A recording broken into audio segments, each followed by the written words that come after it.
আসসালামু আলাইকুম গাইস, এই মুহূর্তে আমরা দেখতে পাচ্ছি বিএমপির স্টিকার লাগিয়ে এক বিএমপি নেতা আটক। গাড়িতে আবার ভুয়া পুলিশ অফিসারও রয়েছে। ঠিক আছে, কোথায় আছেন আপনি? আছেন কোথায়? কোথায় পুলিশ আইডি কোথায়? দেখা যাচ্ছে যে সম্পূর্ণ পুলিশের পোশাক পরা। ভিতরে বসাও, ভিতরে বসাও।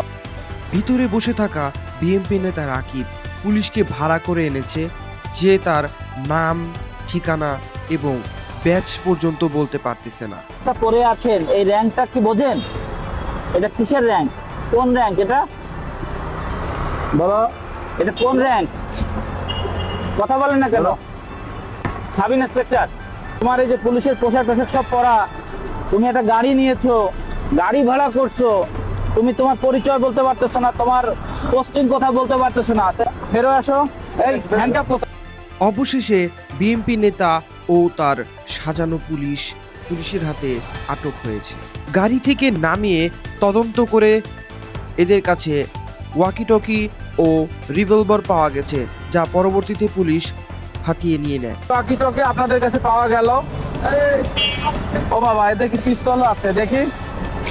দেখা যাচ্ছে যে সম্পূর্ণ পুলিশের পোশাক পরা। আমাদের পবিত্র ঈদ উপলক্ষে আমাদের নিয়মিত যে পেট্রোল কার্যক্রম সেটা করছিলাম। পেট্রোল কার্যক্রমের উপলক্ষে বিভিন্ন পয়েন্টে আমাদের চেকপোস্ট চলতেছে। এই চেকপোস্ট কার্যক্রম তদারকির জন্য আমি সার্কেল এডিশনাল এসপি আর আমার ওসি এবং আমার অন্যান্য অফিসাররা আমরা বিভিন্ন পয়েন্টে আসছি। এমতাবস্থায় পুলিশ তদন্ত করে আরও জানতে পারলো যে এই ভুয়া পুলিশ অফিসারের নামে দুটো মামলাও নাকি রয়েছে।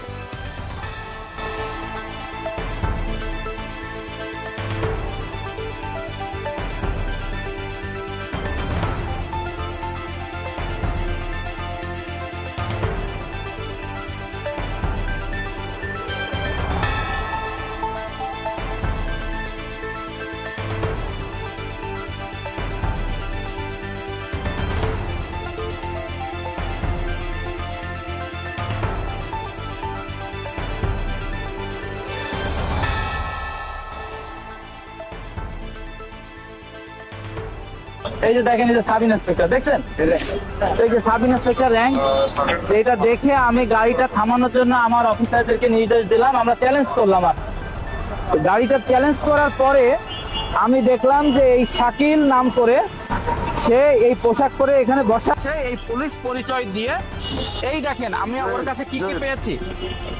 হুবহু পুলিশ হওয়ার জন্য, একজন প্রকৃত পুলিশ অফিসার সাজার জন্য যা যা দরকার সবই কিন্তু ওর কাছে আছে। এই যে দেখেন পোশাক, এই রিবন, র্যাঙ্ক ব্যাজ, এই যে আমাদের পুলিশের রিবন, আর একজন সাব ইন্সপেক্টর কাছে অস্ত্র থাকে আপনি জানেন, এই ওর যে অস্ত্রের হোলস্টার এবং এই একটা খেলনার পিস্তল কিন্তু সে সেখানে রেখেছে, দেখতে পাচ্ছেন আপনারা।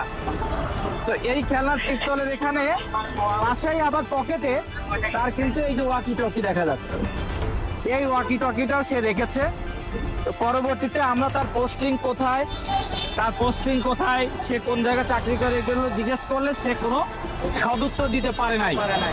তারপরে আবার তাকে বললাম যে আপনি কোথায় যাচ্ছেন, সে সদুত্তর দিতে পারে নাই। এরপরে যখন তার পুলিশের যে একটা আইডি নাম্বার থাকে, আপনারা জানেন যে বিপি নাম্বার, এই নাম্বার যখন আমি জিজ্ঞেস করলাম তখন সে কোনো আইডিও দেখাতে পারলো না। তো এখন আমরা তার গাড়িটাও তো চেক করবো, তার গাড়িটা বিভিন্নভাবে চেক করে আরো অনেক কিছু পাওয়া যেতে পারে। তো এই মুহূর্তে যা বোঝা গেল যে সে একজন পেশাদার পুলিশ পরিচয়ধারী, একজন পেশাদার ভুয়া পুলিশ এবং পুলিশ পরিচয়, সে বিভিন্ন অপরাধ কর্মে জড়িত।